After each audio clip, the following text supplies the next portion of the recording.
Hello everyone. The topic for today's video is caste post independence. मतलब post independence, after independence caste में क्या क्या changes आए थे, क्यों आए थे, किसका क्या रोल था, स्टेट का क्या रोल था, ये सब चीजें हमें इस वीडियो में पढ़नी है। तो first topic is role of state committed in abolition of caste on the other hand lacked efforts. इसका मतलब ये था कि स्टेट्स ने रिटर्न में बहुत सब कुछ कर दिया कि हमें कास्ट सिस्टम नहीं चाहिए, कास्ट सिस्टम हटाओ, बहुत ज्यादा रिजर्वेशंस कर दी SC STs के लिए because of the government of India act 1935। उन्होंने एक तरफ से पूरा एक हाथ पे कोशिश की थी कि हम लोग एबॉलिश कर देंगे कास्ट सिस्टम, लेकिन on the other hand they lacked efforts. उनको ये लगता था कि जो हजारों सालों से, कितने सालों से जो चीज हमारी कंट्री में चलती आ रही है, हम उसको अचानक से कैसे हटाएं। It has been imbibed in India, in the Indian system, जो कास्ट सिस्टम है वो कितने सालों से चला आ रहा है, तो हम उसको अचानक से कैसे खत्म कर सकते हैं। उनको ये डर था कि अपर क्लास जो है, मिडिल अपर क्लास के जो लोग हैं वो नाराज हो जाएंगे, ये सब चीजें बहुत कुछ चल रहा था। तो ऑन द वन हैंड उन्होंने सब कुछ कर दिया, कॉन्स्टिट्यूशन में लिखना स्टार्ट कर दिया कि हम रिजर्वेशंस लेकर आएंगे, हम एफर्ट्स करेंगे कास्ट सिस्टम को हटाने की, बट कहीं ना कहीं जो एफर्ट्स थे वो बहुत ज्यादा लैक कर रहे थे उनको, क्योंकि वो इस चीज को पूरे 100% एक झटके में खत्म नहीं कर पा रहे थे। ठीक है, फिर सेकेंड पॉइंट है अर्बनाइजेशन एंड इंडस्ट्रियलाइजेशन। अब क्या हुआ, आफ्टर द इंडिपेंडेंस हमारे देश में इंडस्ट्रियलाइजेशन स्टार्ट हुआ, अर्बनाइजेशन स्टार्ट हुआ। तो जब अर्बनाइजेशन और इंडस्ट्रियलाइजेशन स्टार्ट होने लगा, it made difficult for the caste system to survive. इसका एग्जांपल मैं आपको देती हूँ। जैसे सपोज मैं एक फैक्ट्री ओनर हूँ, मेरी कोई इंडस्ट्री मुझे सेटअप करनी है, तो ऑब्वियसली मैं ये नहीं देखूंगी कि एक पर्सन जो मेरे पास एम्प्लॉय करने के लिए आ रहा है, एम्प्लॉय होगा, कि उसका कास्ट क्या है। मैं ये देखूंगी कि वो इंसान कितना स्किलफुल है, कितने स्किल्स हैं उसके अंदर, मैं उस बेस पे उसको हायर करूंगी अपनी फैक्ट्री या अपनी इंडस्ट्री में। तो जैसे ही शहर बसने लग गए, अर्बनाइजेशन होने लग गया, इंडस्ट्रियलाइजेशन मतलब इंडस्ट्री सेटअप होने लग गई, तब जो कास्ट सिस्टम था उसका एग्जिस्ट होना थोड़ा डिफिकल्ट होता रहा। ठीक है, थर्ड पॉइंट है ideas of individualism and meritocracy attracted educated middle class. मतलब हमारे देश में आफ्टर इंडिपेंडेंस जो था, एजुकेटेड मिडिल क्लास बहुत ज्यादा इमर्ज होने लगा। अब हम अपनी भी जैसे हम अपना एग्जाम्पल लेते हैं, तो जैसे हम एजुकेट हो रहे हैं, अपने आप को एजुकेट कर रहे हैं, तो हमारे लिए कास्ट सिस्टम एक्चुअली एग्जिस्ट करना बंद कर रहा है, एग्जिस्ट होना खत्म कर रहा है। तो इसके बाद जो आफ्टर इंडिपेंडेंस जो था वो इंडिविजुअलिज्म पे, मतलब इंडिविजुअल कैरेक्टर पे फोकस होने लगा, मेरिटोक्रेसी पे फोकस होने लग गया। मतलब किसके कितने अच्छे मार्क्स आ रहे हैं, कौन कितने अच्छे परफॉर्मेंस दे रहा है, हम इसको बोलते हैं मेरिटोक्रेसी। मेरिट बेस पे हम डिसाइड कर रहे थे कि एक इंसान के अंदर कितना कैलिबर है, रादर देन उसकी कास्ट के बेस पे। ठीक है, बट अगर हम ये बोले कि सब कुछ बहुत अच्छा हो रहा था, कास्ट सिस्टम खत्म हो रहा था, ऐसा नहीं था। जो चीज इतने एंशिएंट टाइम से, कितने सालों से हमारे कंट्री में इम्बाइब करती है, एग्जिस्ट करती है, हम उसको अच्छे से एक बारी में खत्म नहीं कर सकते। अभी भी क्या हो रहा था, middle man of industries recruited from their own caste. जो मिडिल मैन थे, जो रिक्रूट करते थे फैक्ट्रीज में, वो अभी भी कहीं ना कहीं यही प्रेफर कर रहे थे कि उनकी जो कास्ट है उससे ही वो लेबर्स उठाएं, उसी से वो रिक्रूटमेंट करें इंडस्ट्रीज में। उनके लिए अभी भी यही फोकस था कि हम अपनी सिर्फ कास्ट के लेबर्स को लेकर आए। ठीक है, और सबसे ज्यादा कास्ट सिस्टम कहाँ एग्जिस्ट करता है, which is persistent nowadays also in politics and endogamy, मतलब मैरिज विद इन कास्ट। अभी भी कास्ट में ही मोस्टली प्रेफर करते हैं, कास्ट में ही शादी हो।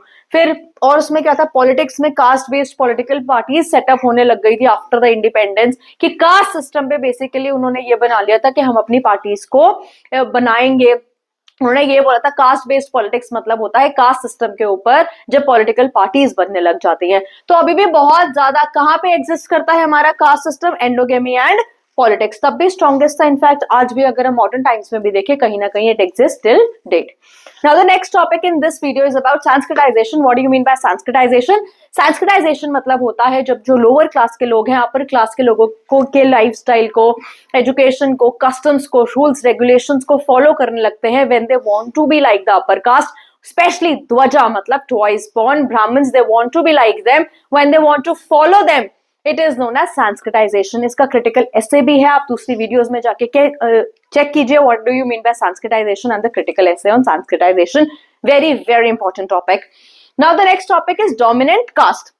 अब आप बोलोगे डोमिनेंट कास्ट कौन सी होती है? देखिए, आफ्टर इंडिपेंडेंस बहुत ज्यादा लैंड रिफॉर्म्स हुए थे, जमींदारी सिस्टम हटाया गया था, रायतवाड़ी सिस्टम हटाया गया था। तो जो ये सब सिस्टम हटाए गए थे, तब क्या किया गया था, हमारी जो गवर्नमेंट ने क्या रूल किया था कि जो लैंड पे प्रैक्टिस करता है, मतलब जो लैंड, जो जैसे लेबर्स फार्मर्स थे हमारे, जो उनपे उपजाऊ खेत बना रहे हैं, उनको हम उनको लैंड दे देंगे। रादर दैन जमींदार को एबॉलिश कर दिया गया था, या फिर जिसका लैंड था अगर वो बहुत टाइम से वहां पे नहीं है तो उसको हटा दिया गया था, और ये बोल दिया गया था कि जो लैंड को उपजाऊ बना रहे हैं, मतलब फार्मर पीजेंट्स जो इन्वॉल्व है, हम उनको लैंड दे देंगे। तो जैसे ही उनके पास लैंड आया, वो इकोनॉमिक पावर उनकी स्ट्रांग हो गई। इकोनॉमिक पावर जैसे उनकी स्ट्रांग हुई, पॉलिटिकल पावर स्ट्रांग हो गई। तो जिन कास्ट का उस पर्टिकुलर एरिया पे बहुत ज्यादा इकोनॉमिक होल्ड हो गया, पॉलिटिकल होल्ड हो गया, हम उसको बोलते हैं डोमिनेंट कास्ट। अभी आप एग्जाम्पल्स लर्न कीजिए, मैच द फॉलोइंग में भी आ सकता है। क्या क्या है? यादव डोमिनेंट कास्ट बने, पहले नहीं थे, but after the land reforms, after independence, जब जमींदारी सिस्टम, रायतवाड़ी सिस्टम को एबॉलिश कर दिया गया, जब ये जो कास्ट है वहां पे काम करते थे उन पर्टिकुलर लैंड्स पे, उनको लैंड दे दिया गया, तो वो बन गए डोमिनेंट कास्ट। ठीक है, यादव बिहार यूपी में, Vokkaligas Karnataka, Reddys and Kammas in Andhra Pradesh, Marathas in Maharashtra, Jats Punjab, Haryana, western UP, Patidars हो गए गुजरात में। तो ये जो बेसिकली कास्ट हैं, ये हो गए थे हमारे डोमिनेंट कास्ट। अब एक बहुत इंपॉर्टेंट क्वेश्चन बन सकता है कि कास्ट सिस्टम का एवोल्यूशन कैसे हुआ।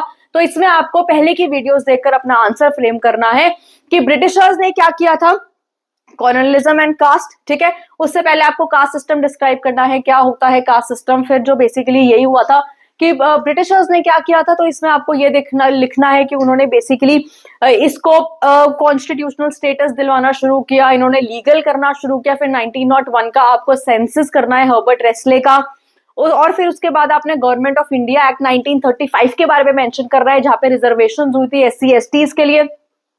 उसके बाद बेसिकली इसमें ये लिखना है प्रेजेंट वाला कि जो रिफॉर्मर्स थे, कुछ कुछ रिफॉर्मर्स जो मैंने पिछली वीडियोस में कराए थे, जैसे ज्योतिबा फूले, सावित्रीबाई फूले, उन्होंने क्या क्या किया था कास्ट सिस्टम को एबॉलिश करने के लिए, ये सब आपको लिखना है उस आंसर में। And then the third part is this कि पोस्ट इंडिपेंडेंस में क्या क्या हुआ था, कि कैसे स्टेट जो थी कहीं ना कहीं कमिटेड थी, but on the other hand it lacked efforts also.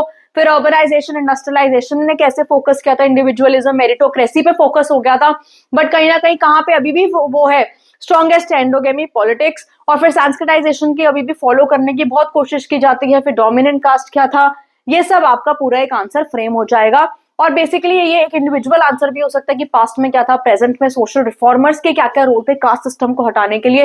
तो आप प्रीवियस वीडियो में चेक कीजिए वो वाला टॉपिक। और ये कास्ट पोस्ट इंडिपेंडेंस में ये है। अब नाउ ट्राइब्स के बारे में हम नेक्स्ट टॉपिक पे करेंगे, पूरा डिटेल्ड करेंगे, because it is very very important. Do not miss that video. Thank you so much.